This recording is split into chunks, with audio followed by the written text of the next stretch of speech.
Senator Tim Scott, the only black Republican in the Senate, called Biden's comments arrogant and condescending. To Texas, where a town near the Red River is cleaning up after last night's severe weather. Video from around Montague County, northwest of Fort Worth, shows heavy damage to cars, homes, and businesses, the result of a likely tornado that ripped through the area at about sunset.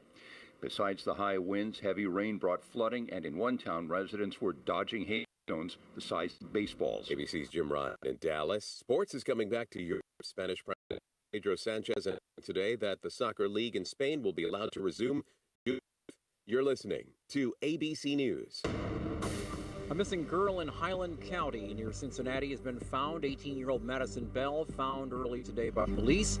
A major search that involved the FBI began for Madison after she told her mother last Sunday she was going to a tanning salon. Her car with the keys and her phone inside were found at a church parking lot.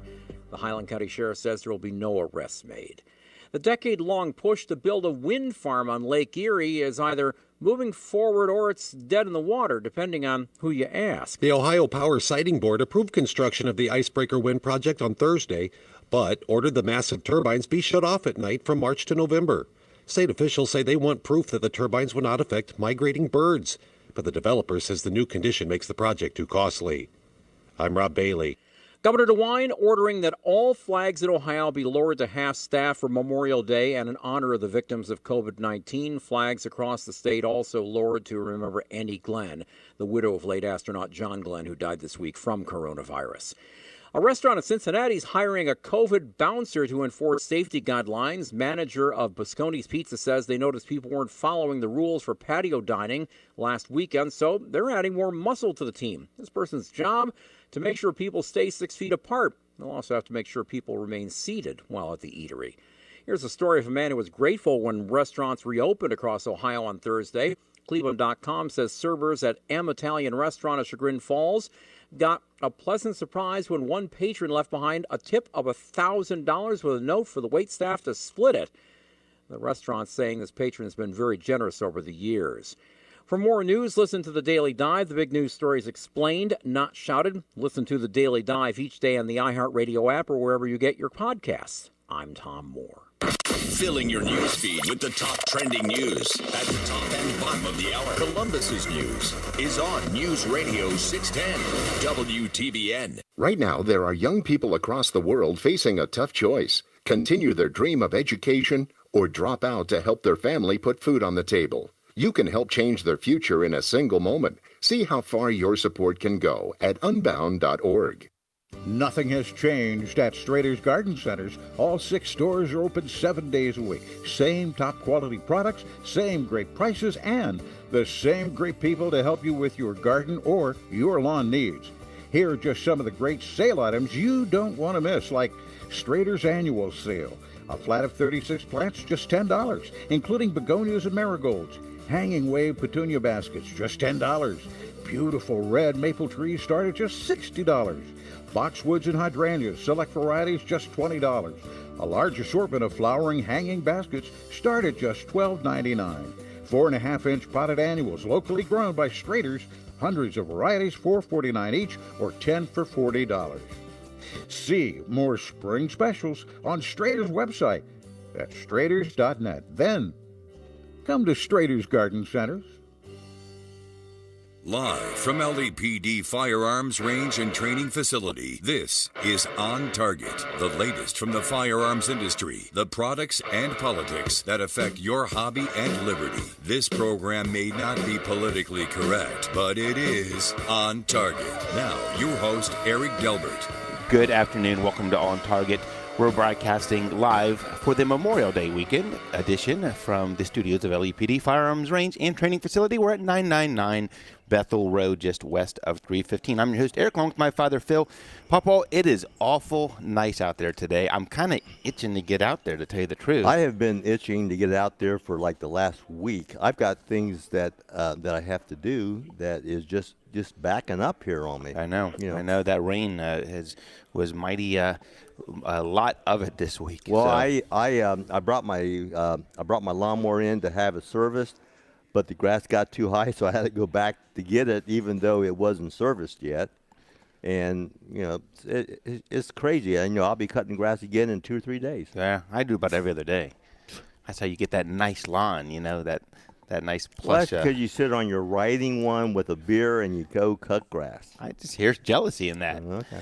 Well, we are the owners of LEPD Firearms Range and Training Facility and are active law enforcement. But for 1 hour on Saturdays, we put together a group of firearm experts to discuss new products in the market, training tips, and oftentimes political topics surrounding the Second Amendment. Our commitment, though, has always been to bring you the facts about our industry and ultimately help our listeners and our customers with safe, responsible ownership of firearms. Today on the show, we welcome back a good friend, Mr. Vince Buckles.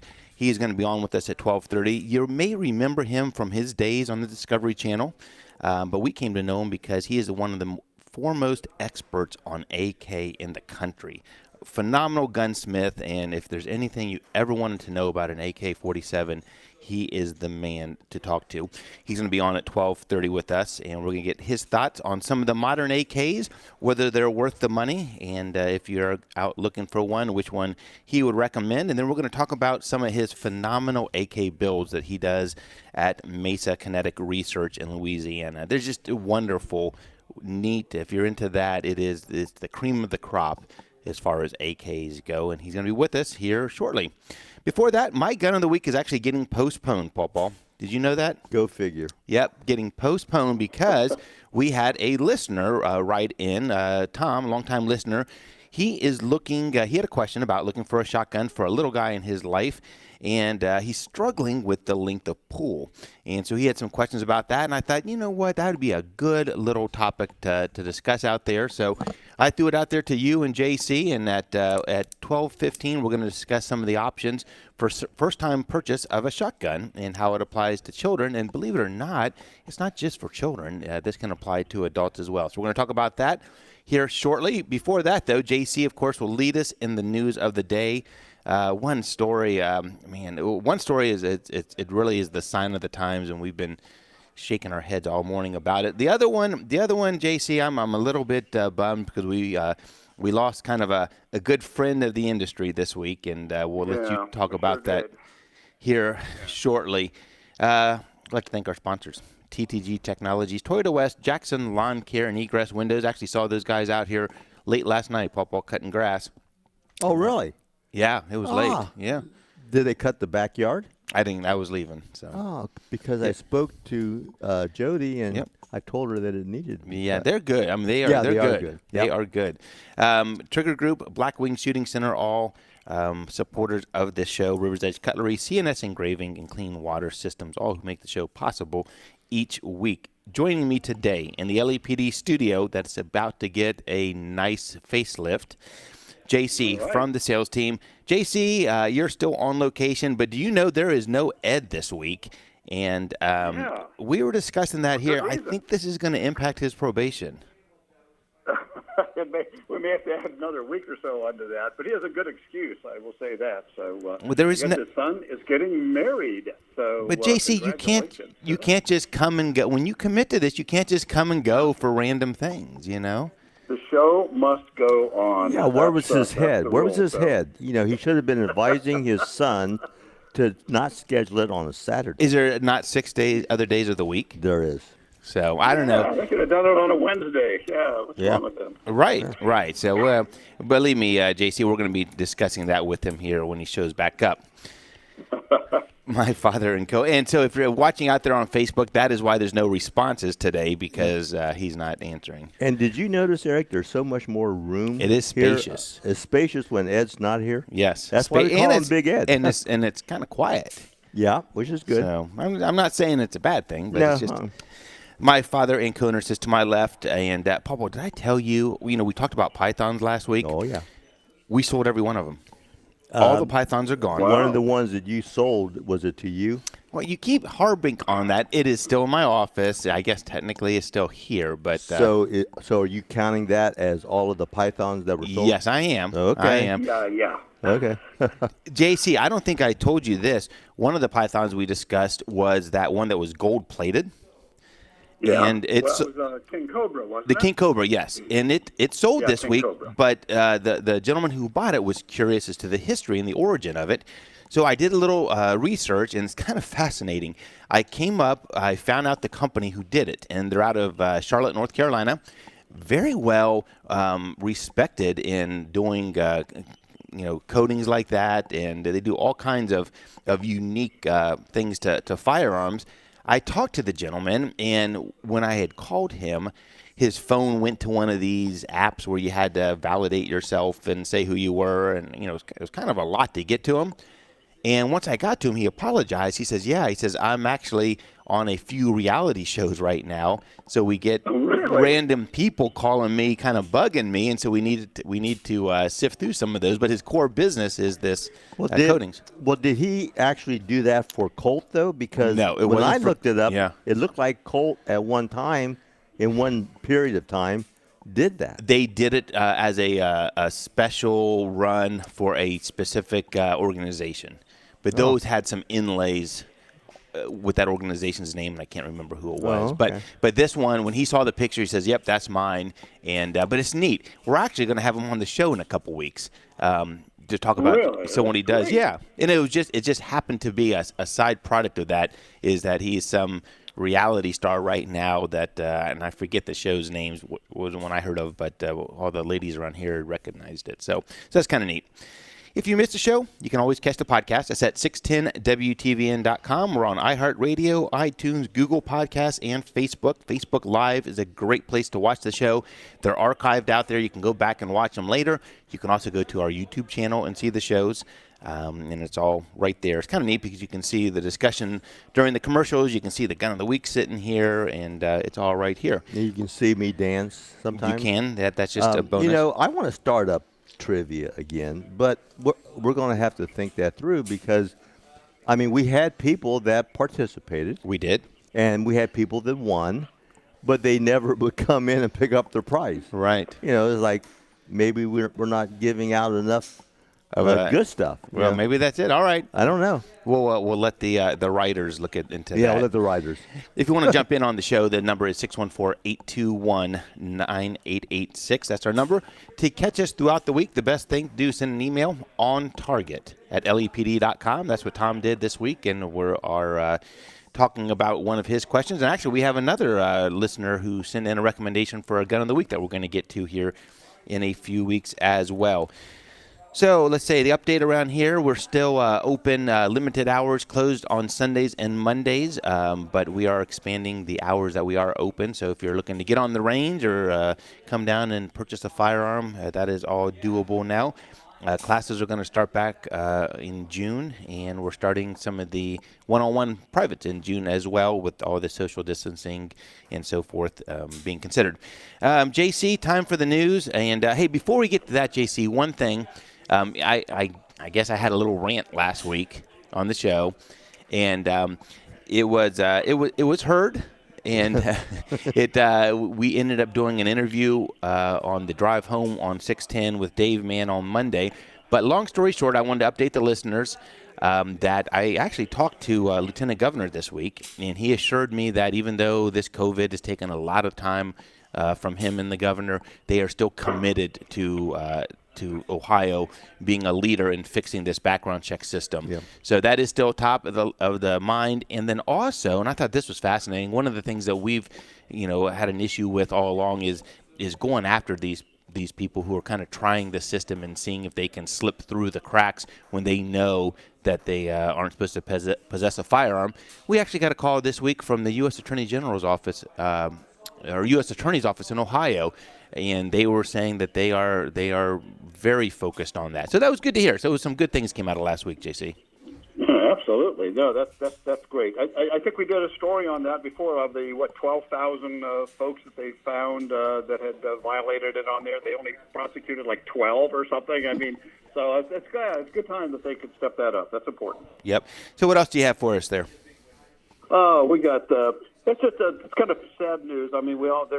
This COVID-19 has really hit a lot of folks and businesses hard. But we've lost with the virus finished off another famous icon, and the John Giovino Gun Shop in Little Italy, New York City, and Manhattan. It is the was the oldest gun shop in the United States. It opened January 1st of 1911 in Manhattan in New York City. And the COVID, the current owner said he couldn't pay the rent because New York City's coronavirus mandates, which did not find them essential and shut them down for 3 months now. He said because of that, they've had to close their doors. It's really an iconic business. I say, hey, so what's the big deal in the gun shop? This did all of its business, and you and I talked about this. It was right, the back door was the New York City police station, the Central Police Station, back in 1911 when they opened, and they said cops would come in the back door and buy their guns, and as they would leave, mobsters would come in the front door in Little Italy and buy their guns and leave. So he was seemed to be serving both customers. But originally, when John Jovino opened it, he sold it in the 20s to the Imperato family. So what's important about that? I learned something. This is really interesting. So they've run it since the 1920s, and they sold it to the latest owner, Charlie Hugh, in 1995. But during that time frame, the Imperatos actually opened up the only gun manufacturer in New York City that made Colt 1911s. And so they were making those, but they also made these, what they called Civil War Henry repeating rifles. And yes, you guessed it, it is the Henry Repeating Arms Company, which is the fifth largest manufacturer of long guns in the United States now. And they still, the Imperato family still owns that store. I think the grandson is now the president of the Henry Arms. But that all started right there in Little Italy in New York City. And it's just such a shame that the coronavirus mandates, of course, this is New York City, so they, nothing to do with guns, and they shut them down, and that caused the store to go out of business. JC. The store, by the way, just real quickly, it was featured in the movie Serpico and in Scorsese's movie Mean Streets, the Brave One, and in Law and Order episodes. So wow. Pretty famous. That is neat. And you know what, JC, it has a place in my heart as well because we've talked many times on the show that we were in possession of a firearm that was owned by Jack Ruby, and when we did the research, it was purchased originally from John Jovino's in New York City in the 50s. So it just adds to the aura and everything. So I hate to see that one go. We actually visited this store a few years ago.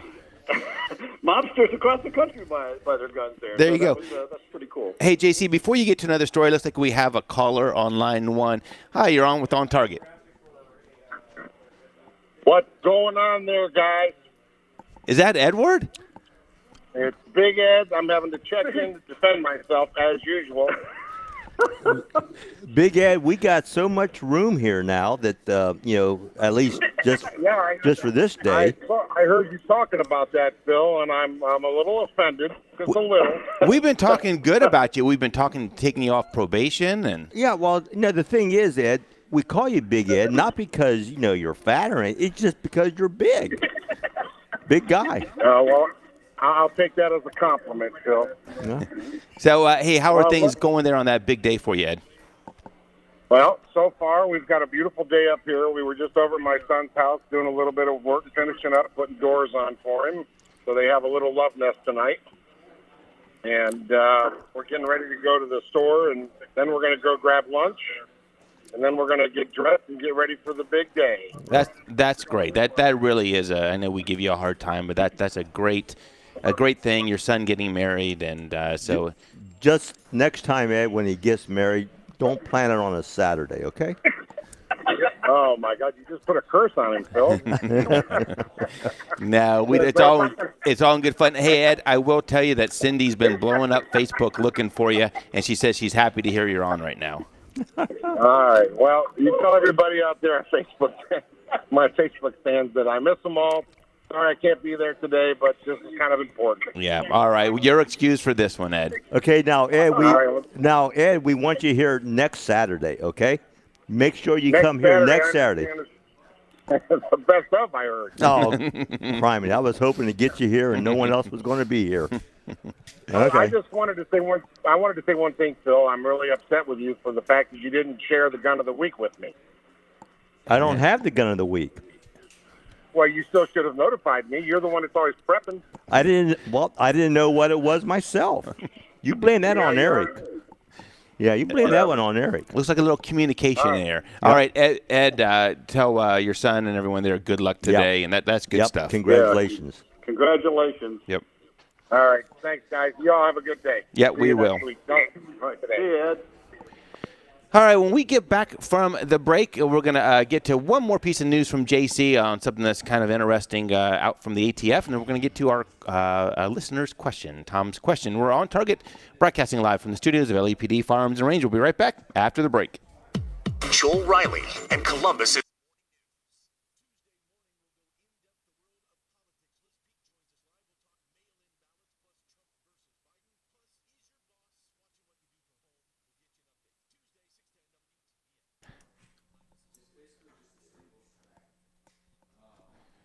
What's the temperature there, Em? 75. Holy Moses.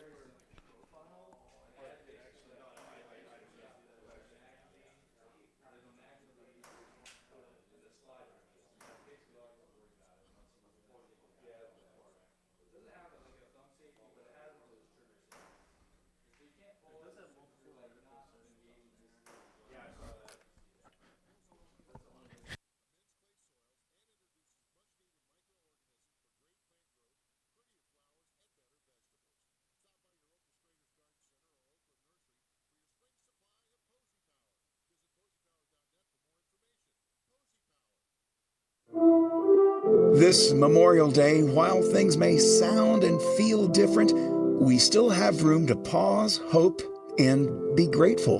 The Franklin County Veterans Service Commission wants to take this moment to reflect, remember, and express our gratitude to those who wore the uniform of our country and made the ultimate sacrifice. Because freedom isn't free, we thank you and we honor you. Here at ABC6, first warning weather. For today, mix of sun and clouds, dry and warm, high of 80. Tonight, cloudy and mild, slight chance of showers later in the night, low of 62. For Sunday, warmer and more humid, scattered and afternoon showers are likely, high of 84. Currently 75 degrees on your severe weather station, News Radio 610 WTVN. The News, Traffic, and Weather Station. News Radio 610 WTVN.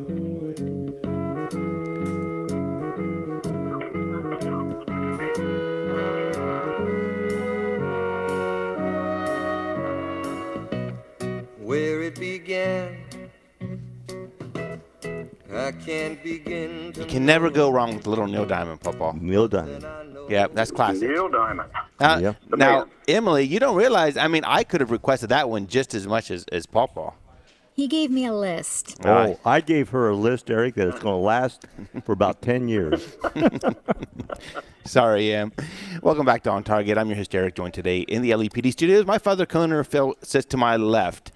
Big Ed is not here today, but we did hear from him. His son is getting married, which is a wonderful thing. We have Cindy watching on Facebook. I had to give her a shout out there because she doesn't have Ed to correspond with today. And, of course, JC is in his remote location. JC, when we went into break, we were talking about news. Quickly, tell us about what the ATF has done or is doing here shortly. All right, I'm going to tell you that, but since Ed's not here, let me give a shout out to also one of our listeners. And Eric, I think this may be our oldest listener as far as I think she's listened to every show that we've had. Every show.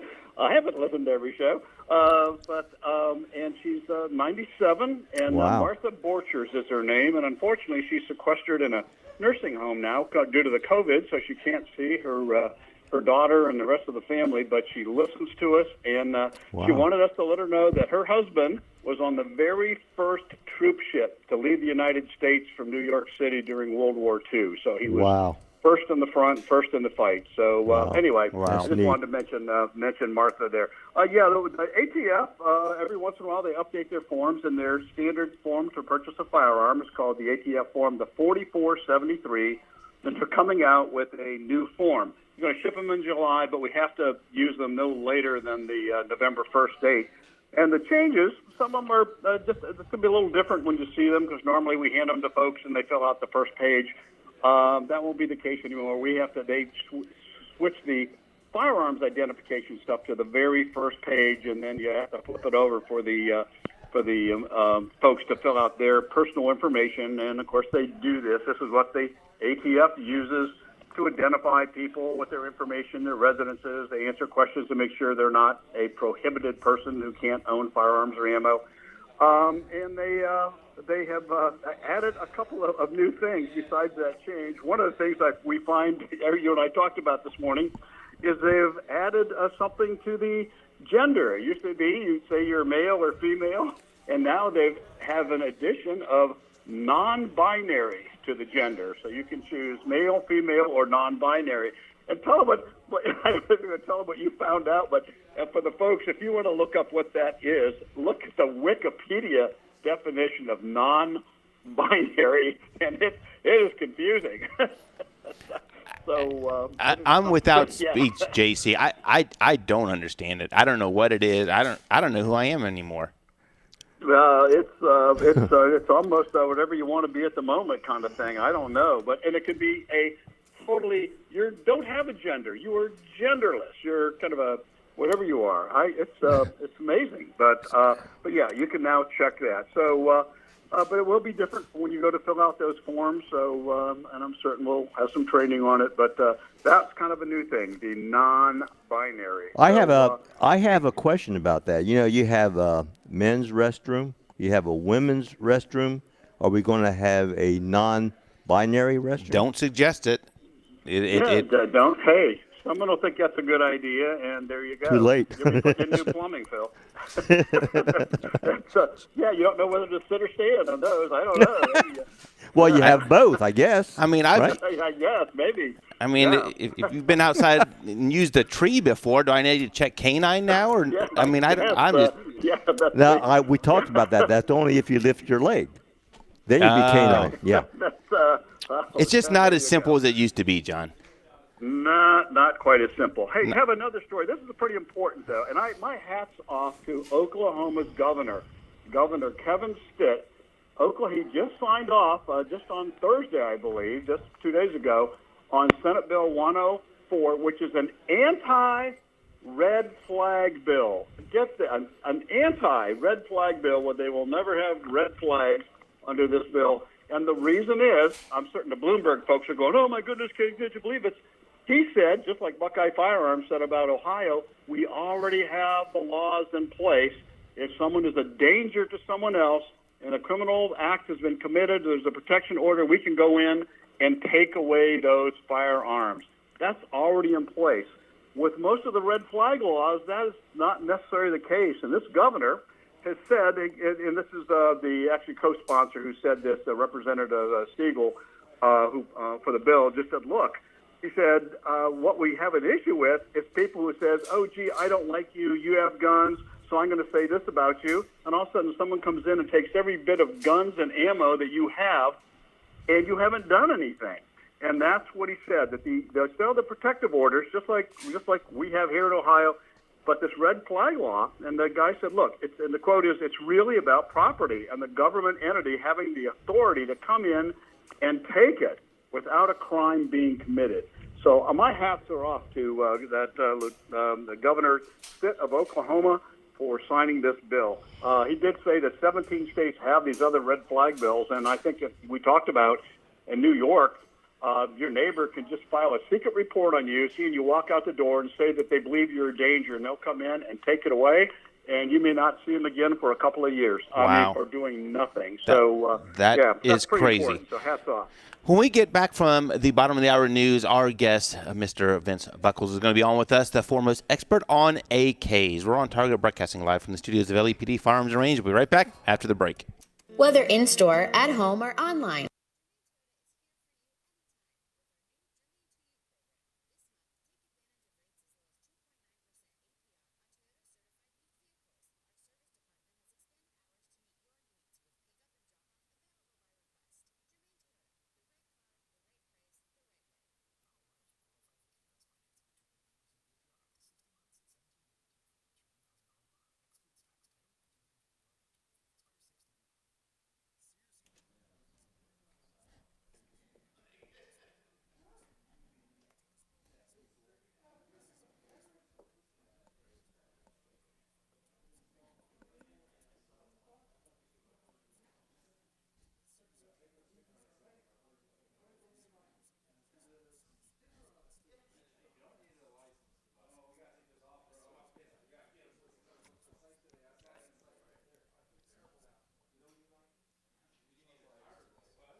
Wall Street doesn't have to dictate your future. Find out more at LegacyRetirementGroup.com. Live from LAPD Firearms Range and Training Facility, this is On Target, the latest from the firearms industry, the products and politics that affect your hobby and liberty. This program may not be politically correct, but it is On Target. Now, your host, Eric Delbert. Welcome back to On Target. I'm your host, Eric, joined today in the LAPD studios. My father and co-owner, Phil, sits to my left. Big Ed is out for the day at his son's wedding, and JC is calling in remotely. If you have any interest in AKs and have done any research on custom AKs, you will certainly recognize our next guest. An expert on AKs and one of the most well-respected true gunsmiths in the industry. He's the owner of Mesa Kinetic Research in Louisiana. You may have seen some of his work on the Discovery Channel as well. Today, we welcome back to the show, after a few years, actually, Mr. Vince Buckles. How are you, sir? I'm doing well, sir. How are y'all doing up there? I am doing great. You know what? I hate to start off on the wrong foot, but when I told our employees you were going to be on today, they've all taken a lunch break at the same time. So, well, you know, that happens. Well, you know what? It's so great to have you back on. It's been we try to get you on every year, and I must have just missed it last year because it's been a few years. So we wanted to catch up with you, and for those listeners who didn't hear prior times you're on the show, we wanted to start with the basics. You know, what has gotten you to devote much of your career to the AK, to a very specific part of the firearms industry, and what got you interested in them? Well, so when I was in gunsmith school, say about 20 years ago, you always heard, hey man, you got to find your niche. You got to find your niche.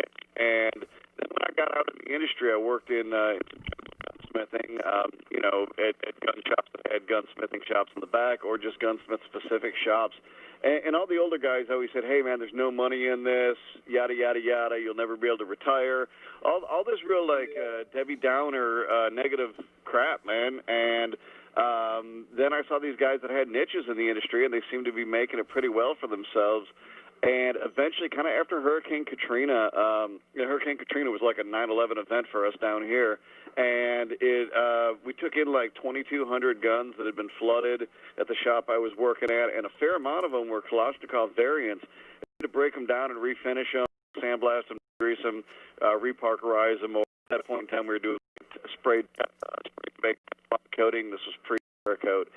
And, man, I just kind of, got to know the gun, and through some other opportunities in the industry, started working with them. And when the time came for me to start my own business, I initially started doing AR stuff because that was really in demand. And then Sandy Hook hit, and AR parts just went out the window. And at that point, I had a lot of demands to do AK stuff. I knew the platform real well, and I just thought, okay, let's shift gears and go with where we can get parts and go with where the money is. And so I've been doing that pretty much exclusively for about the last 7 years, seven and a half years now. And it's been, it's been profitable. It's something that if you know the ins and outs of it, like any other niche, and you're an expert in it, which can really only come through experience in doing it, you can make money doing it. And so that's kind of how I got to where I'm at. That's neat. I was reading some of the stuff that I kind of forgot about, and some of your influences over time, and it's really it's admirable that you've taken a segment and just become really the expert at it and stuff. And so that's why we always look to you when anything AK related. You know it inside and out. For our customers, here at the shop, on our routine day-to-day selling and so forth, we sell probably a lot of the entry level, would be considered entry level AKs.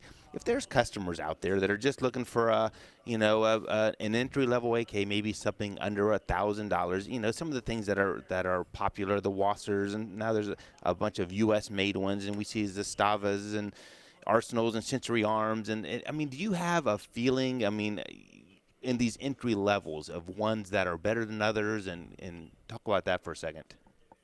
Okay, so what I've been kind of keeping my eyes on right now, and I think it's too early to tell if these are going to be long-term successful items, But based on like initial, what you'd call the J.D. Powers Initial Perceived Quality Award, I got to be honest, the Palmetto State stuff and the Kalashnikov USA stuff, their initial AK offerings are only in the last year and a half. That's how long they've been around, and they look kind of promising, man. I think that we might see that be the kind of the standard for that $800,000-$900,000 AK, because Arsenal Bulgaria has just screwed the pooch on getting any product to the United States. They've realized that supplying foreign militaries, both sides of the Syrian civil war, the Saudi Arabian military, they've realized that these avenues are more profitable than dealing with the State Department and our import laws on semi-autos and all that type of stuff. So they can just turn out full autos to these other countries and be warlords and profit that way. So it appears they've really screwed their importer, Arsenal USA. And so I think that Arsenal might just be on their way out. And, man, I think Kalashnikov USA and Palmetto seem to be kind of picking up the slack on that. Century Arms, they've always been a great importer, but their production models leave a lot to be desired, in my opinion, and I would totally stay away from IO. And, IO is just absolute garbage. Yeah, and unfortunately, we've had some of that same experience with them. When you look at these entry-level ones, maybe some that don't stand up as well as others, what are you looking at? I mean, is it reliability? Is it the longevity of it, or how it looks coming off the factory? Or, I mean, is there any telltale signs that you can, look and distinguish between them?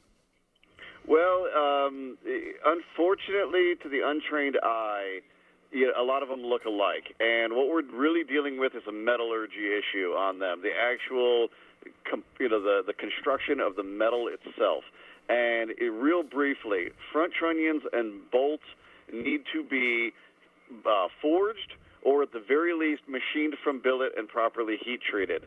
Castings are totally inappropriate for front trunnions and bolts.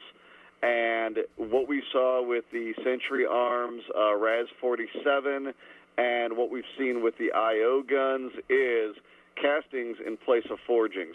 And a casting, for the uninitiated, is you're just pouring liquid metal into a Jell-O mold and letting it settle. And there can be voids in it. There can be bubbles in it. It's fine to make a skillet out of. It's not anything that you want dealing with, 45,000 PSI.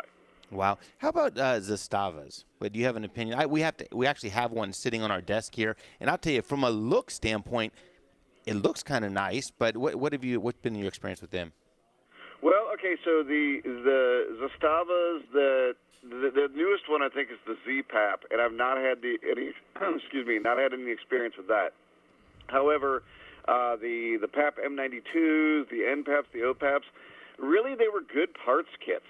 But the receivers were very soft. They had egged out. A lot of them had egged out holes from the factory, oversized pinholes, elliptical pinholes. Just stuff that, like, hey, if this was happening after 30,000 rounds, it would be fine. But why is it like this from the factory floor? And so it's only going to get worse.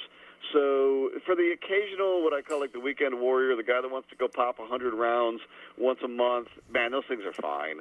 But if you're looking for a serious rifle to train with and to take classes with, and actually have as a defensive tool, as a lifetime rifle, that's definitely not the answer for it. Like I said, the Z-PAP, I've heard some good things, but I haven't handled one yet. I guess they corrected some of the issues, or they claim to. But if you've got like an OPAP or an NPAP or a PAP M92, those actually make, those sold for like $500 or $600 when they came out, and they make a hell of a parts kit. It's a hell of a $500 parts kit, but you need a quality receiver like a Childers and then a decent barrel, because the Yugoslavs traditionally did not chrome line their barrels and used relatively soft metal in their receivers, and that's not a poke at Zastavas commercial production. That's just how a lot of their guns were, and we got them in as parts kits with cut receivers and pitted out barrels, and we built them, and they ran fine with U.S. chrome line barrels and U.S. receivers. Wow. What about if you're looking at the classics, and maybe this is starting to get more to a collectible line, but are still, when you look at the classic solid AKs, is it still in that class, the Narinkos, Mahdi's, Polytechs? I mean, is that what you think of when you think of those? Well, the the Mahdi is actually one of the most classic ones in the United States. A lot of people don't realize that. That's what was used in all the films in the early 80s to replicate Russian AKMs, because we couldn't get any Russian ones. We were on bad terms with the Russians. So the Mahdi's definitely a classic. I mean, most of the Mahdi's you see are beat to crap, but I do a lot of ones for guys out in California, guys in states that have registration. Dude, they can't just get a new gun, so they'll send it in, and we'll completely rebuild the darn thing, redo the rivets, put a new barrel in. I mean, and these are guns that have been shot, like 40, 50,000 rounds, and we'll completely rebuild them, and they seem to hold up and stand the test of time pretty well. Norinkos and Polytechs, the guys that are selling these Polytechs for $3,500 on Gunbroker will hate me for this, but some of them are really awesome, and some of them the metallurgy sucks on. And that's just the nature of them being built in a communist country, with Chinese steel. Some of it's great. Some of it, look at the Hard Rock Hotel in New Orleans that fell down during construction with Chinese crappy steel. Sometimes you just get a bad batch. And I've had Polytechs and Norinkos come across my bench that just, weren't worth certainly weren't worth the $1,500 to $2,500 people paid for them. Wow. So when you're looking out there, and this is coming from pretty much an uneducated view of it, we hear a lot of people talking about a stamped receiver versus a milled receiver. Any big thoughts on that? Well, I mean, the stamped receiver gun has been the world standard since 1960. We do some stuff with the Sharps Brothers MB47. We actually do a production rifle with the Sharps Brothers MB47 milled receiver, which starts out as like a 15-pound block of 4140 carbon steel, and it's like 4 hours on the multi-axis mill, and it's got some very modern features, like it takes an AR-15 style buffer tube assembly directly on the back in line with the bore axis, so you've got a lot of stock options and very low felt recoil because everything's in line with the bore. So when you're talking, that receiver, dude, that's a heck of a receiver. But I don't really, unless you're trying to build a classic 1950s style, AK-47 or AKS-47 or Chinese Type 50, 1960s style Chinese Type 56, I don't see a point in building on a old school style milled receiver that takes, that has the top and bottom rear tang and takes a classic stock set, because it really limits you in your options. Like on a stamped receiver, you can take a Wasser 10, drill out the rear trunnion, and cut it for a AKS side folder and install it. I mean, hell, that's how the quote-unquote Khyber Pass AKM came to be, is the old Russian stamped AKMs and the Egyptian stamped AKMs that the CIA and Israel and Pakistan had imported into Afghanistan in the 80s. Those got mixed up with the Russian AKS-74 stocks in the gunsmith shops in Dera Damkhel, Pakistan, right there in the Khyber Pass, hence the name. So the stamped receiver is very versatile, and it's very quality, and there's nothing wrong with it.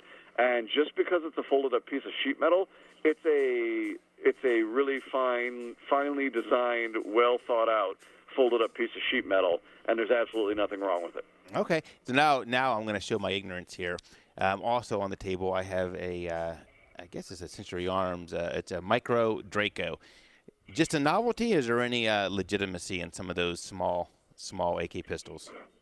All right, so the full-size Draco is a 12.5-inch barrel. It's a full-size gas system, just like a lot of the Romanian carbines or the Russian or Bulgarian, compact rifles, compact carbines. That's a great length. Full-length gas system with a 12.5-inch barrel, great length. The Mini Draco, I want to say, is like 10.5, maybe it's 8 inches.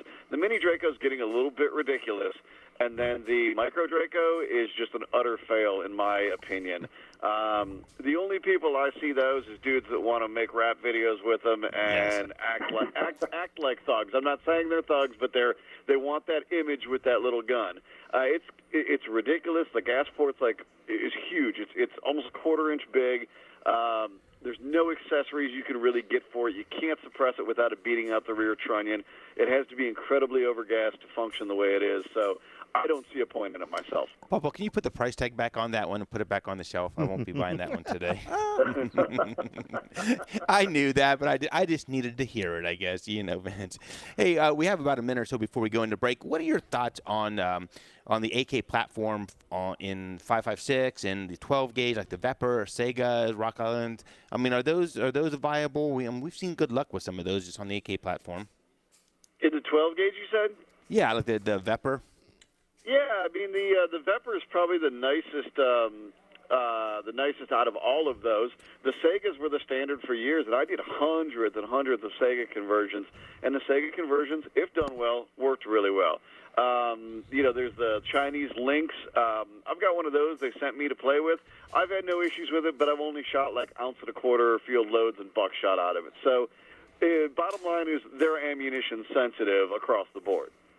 Right. And my Vepr, though, I've had decent luck with it. I mean, I came from a Sega. I didn't really do much with it, and it was a little bit sensitive to ammo. But the Vepr has just gone and gone for me, so I've been happy with that. When we come back from the break, can you stick around for through the break there, Vince? Yeah, absolutely. Good. When we come back from the break, I want to talk about Mesa Kinetic Research and some of the phenomenal work you guys are doing there with some of the custom AKs. We're on target. We're broadcasting live from the studios of LEPD Firearms and Range. We'll be right back after the break.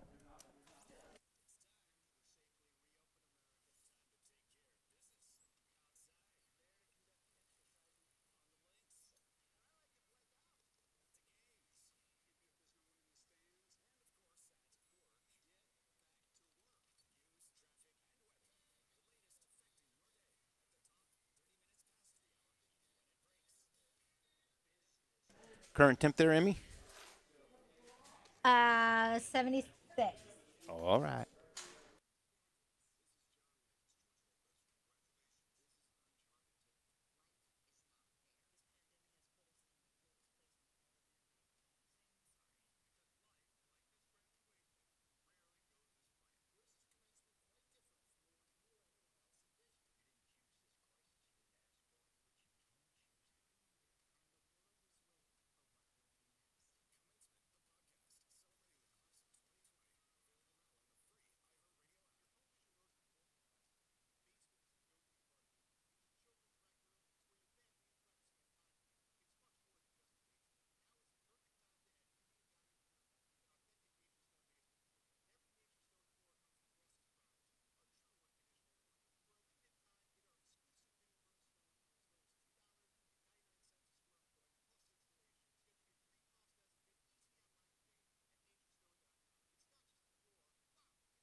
If you're injured on the job, call the lawyers at Elk & Elk, 1-800-ELK, Ohio.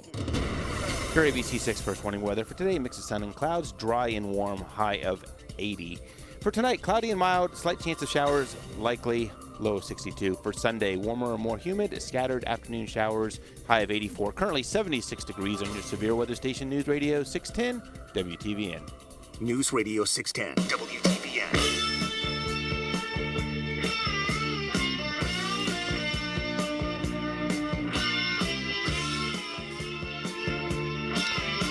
Welcome back to On Target. I'm your host, Eric, joined today in the LEPD studios. My father, co-owner, sits to my left.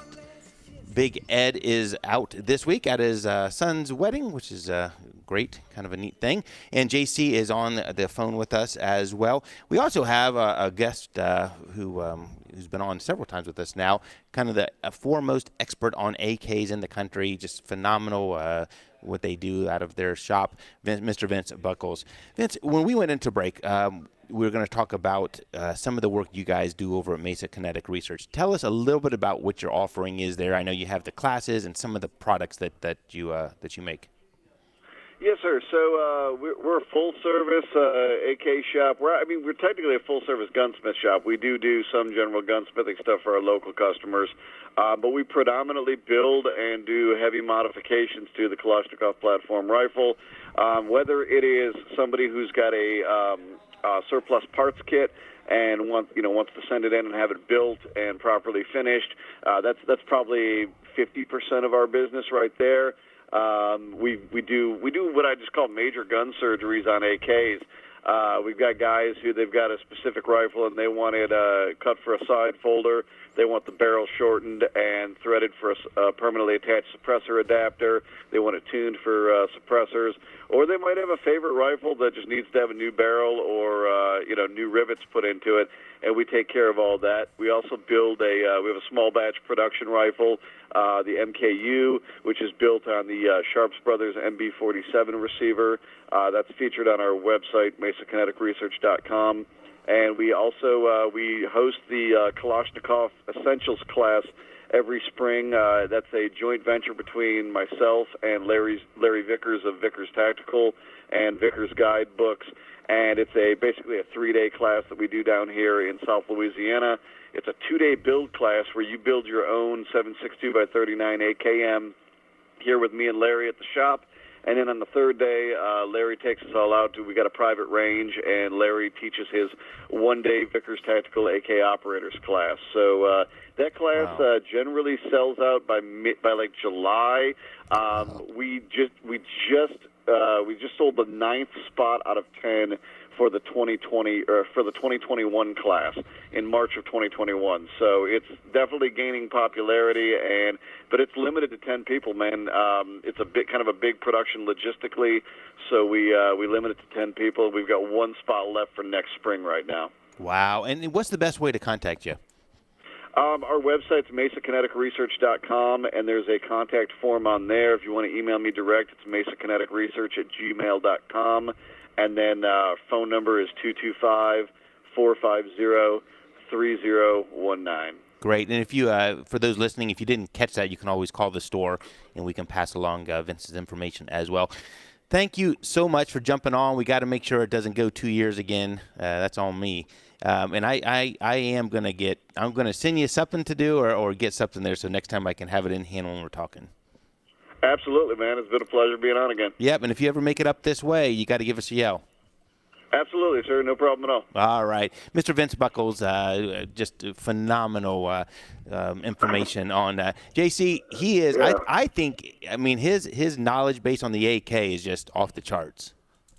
Off the charts. I'm always in awe of him. Yeah, the only question I would have had for him, which I may just email him, is what I hear a lot about from folks are, maybe it's on the cheaper ones, that they have head spacing issues after 1,200, 1,500 rounds, and I was just going to ask him what his opinion was on the main cause of that. But his builds are just, they're incredible. But he is the man for AKs in the United States. Just incredible. Incredible man. It is.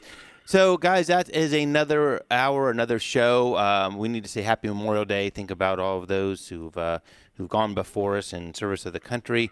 And unfortunately, we didn't get to Tom and the Gun of the Week question. So, Tom, I apologize. I called him specifically today and said, Tom, you got to listen today. But as luck would have it, we just lost track of time. We will get to that, though, the next time. Yeah, let's do it next week. That would be good. For the next Gun of the Week. So, everyone, stay safe and stay healthy. And anything else there? Any other words of wisdom, Paul, in the final 45 seconds? No words. No words? Are you no going to words. put the... I am without words, Eric. You're without words? Yeah. Well, that's a first. Speechless. Speechless. Stop by and see us. We're at 999 Bethel Road. If we can help you out, classes are starting back up June 1st. Have a safe and good Memorial Day. Take care.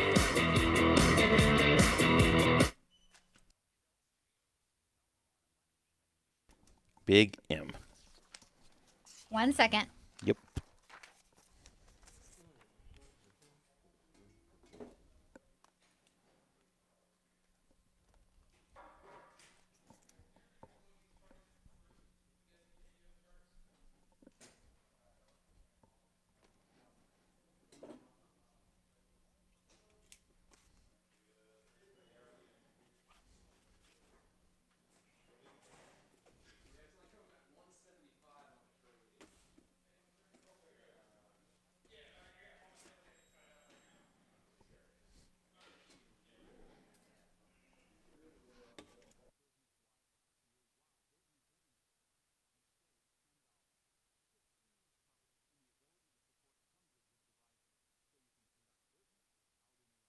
All right, Eric, I'm ready. Okay, here we go. This is Eric from OnTarget. This week, we keep you updated on firearm news and information. I have the Gun of the Week, sponsored by LEPD Training Facility. Tune in Saturday at noon or live from LEPD Studios on Bethel Road. This is Eric from OnTarget. This week, we keep you updated on firearm news and information, and I have the Gun of the Week, sponsored by LEPD Training Facility. Tune in tomorrow at noon or live from LEPD Studios on Bethel Road. This is Eric from OnTarget. Today, we keep you updated on firearms news and information, and I have the Gun of the Week, sponsored by LEPD Training Facility. Tune in today at noon or live from LEPD Studios on Bethel Road. Thank you. I'll talk to you soon. All right, call me because I want to talk about putting the Yep. best stuff together next week. I will. Thank you. Bye. Bye.